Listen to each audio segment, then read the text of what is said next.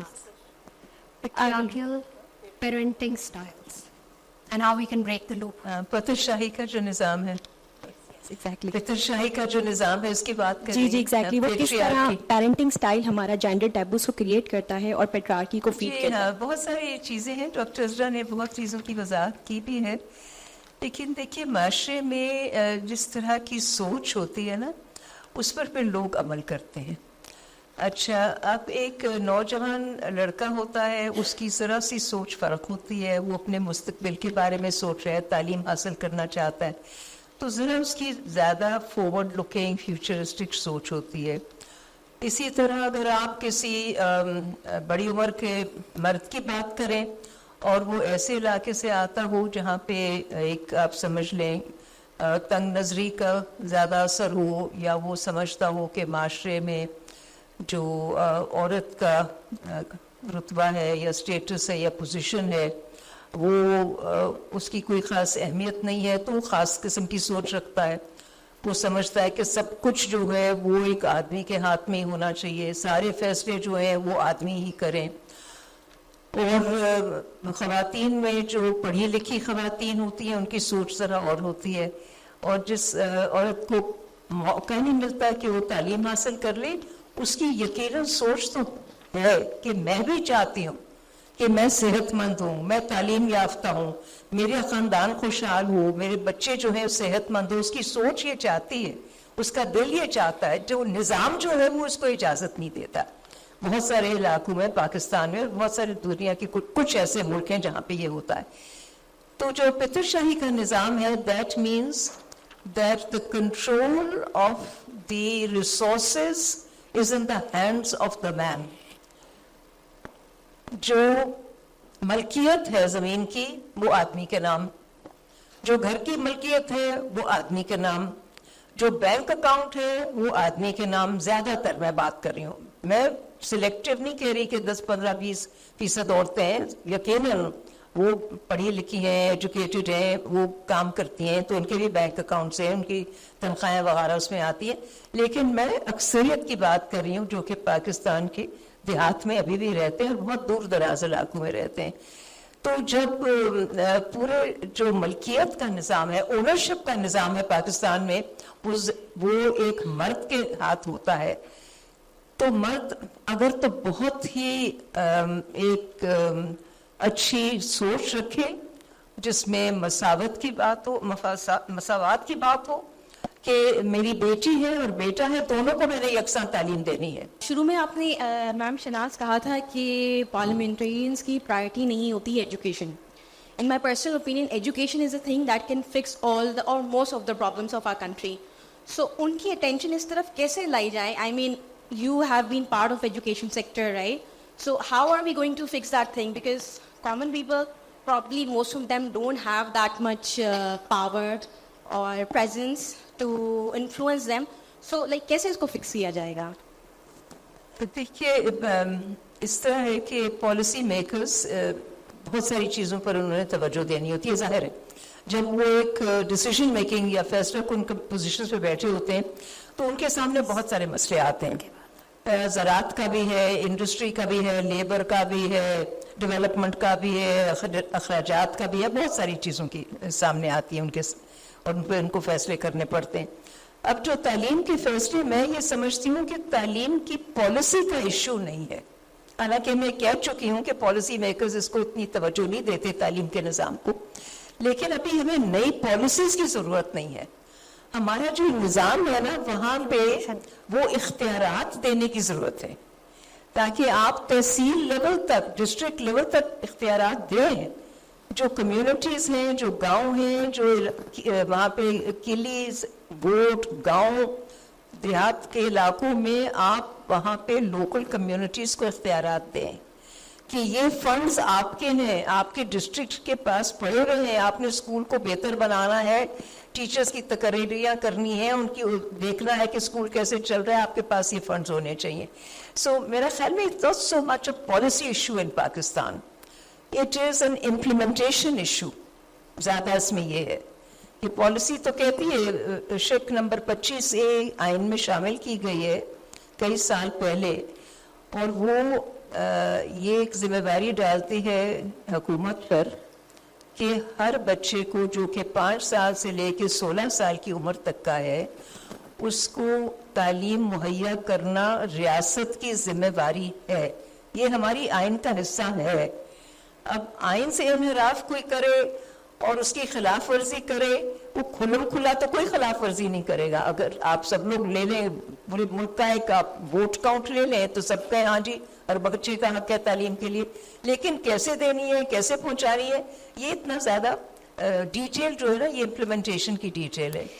اور یہ جب تک میرا ابھی بھی یہی یقین ہے, پہلے دن سے 40 سال مجھے ہو گئے یہ بات کرتے کرتے, کہ ڈسٹرکٹ لیول پر فیصلے کرنے کے اختیارات دیے جائیں, لوکل گورنمنٹ کو اختیارات دیے جائیں. پروونشل گورنمنٹ ضرور اپنا کردار ادا کرے لیکن لوکل گورنمنٹ کو دیے جائیں. Thank you, Madam Shahnaz.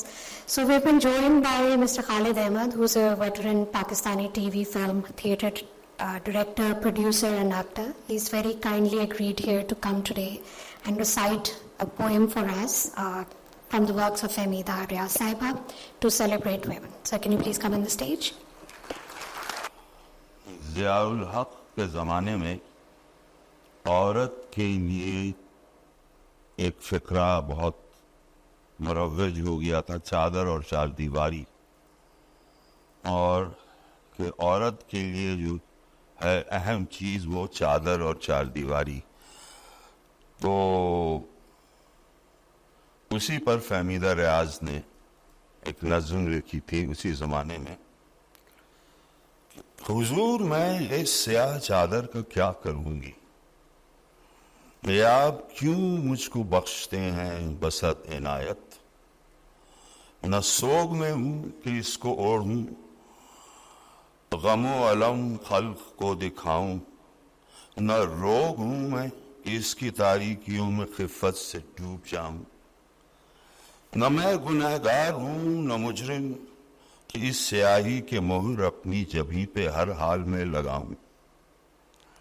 اگر نہ گستاخ مجھ کو سمجھیں, اگر میں جاں کی امان پاؤں, تو دست بستہ کروں گزارش کہ بندہ پرور حضور کے حجرہ معطر میں ایک لاشا پڑا ہوا ہے. نہ جانے کب کا گلا سڑا ہے, یہ آپ سے رحم چاہتا ہے. حضور اتنا کرم تو کیجئے, سیاہ چادر مجھے نہ دیجئے.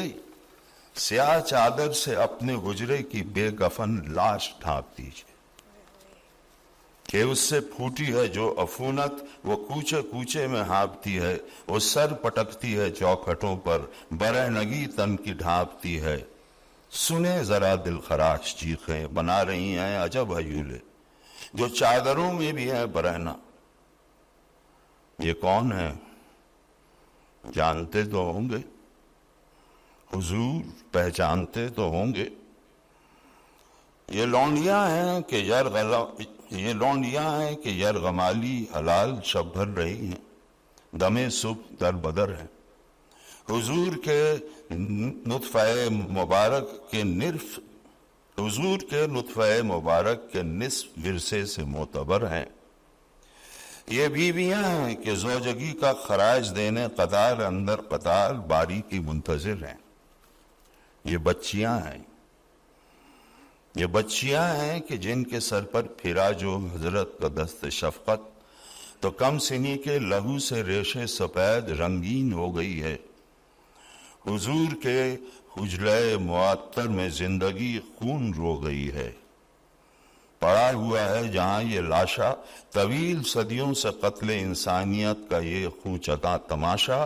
اب اس تماشے کو ختم کیجئے حضور, اب اس کو ڈھانپ دیجئے. سیاہ چادر تو بن چکی ہے میری نہیں آپ کی ضرورت. اس زمین پر میرا وجود نہیں فقط ایک نشان شہوت, حیات کی شاہراہ پر جگمگا رہی ہے میری ذہانت. زمین کے رخ پر جو ہے پسینہ تو جل ملاتی ہے میری محنت. یہ چار دیواریاں, یہ چادر گلی سڑی لاش کو مبارک.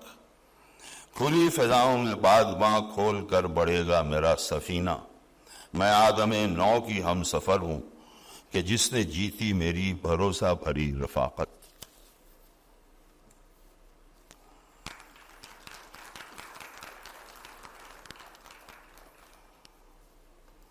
ایک اور نظم ہے, ایک لڑکی سے خطاب ہو رہا. سنگ دل رواجوں کی یہ عمارت کوہنا, اپنے آپ پر نادم, اپنے بوجھ سے لرزاں, جس کا ذرہ ذرہ ہے خود شکستگی ساما, سب خمیدہ دیواریں, سب جھکی ہوئی کڑیاں. سنگ دل رواجوں کے خستہ حال زندہ میں ایک صدائے مستانہ, ایک رقص رندانہ. یہ عمارت کوہنا ٹوٹ بھی تو سکتی ہے, یہ اسیر شہزادی چھوٹ بھی تو سکتی ہے. یہ اسیر شہزادی جبر و خوف کی دختر, واہموں کی پروردہ, مصلحت سے ہم بستر, زلف و یاس کی مادر, جب نجات پائے گی سانس لے گی درانہ. محو رقص رندانہ اپنی ذات پائے گی. تو ہے وہ زن زندہ جس کا شعلہ شعلہ ہے, جس کی روح آہن ہے, جس کا نطق گویا ہے.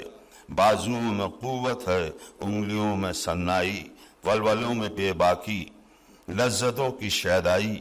عشق آشنا عورت, وصل آشنا عورت, مادر خداوندی, آدمی کی محبوبہ.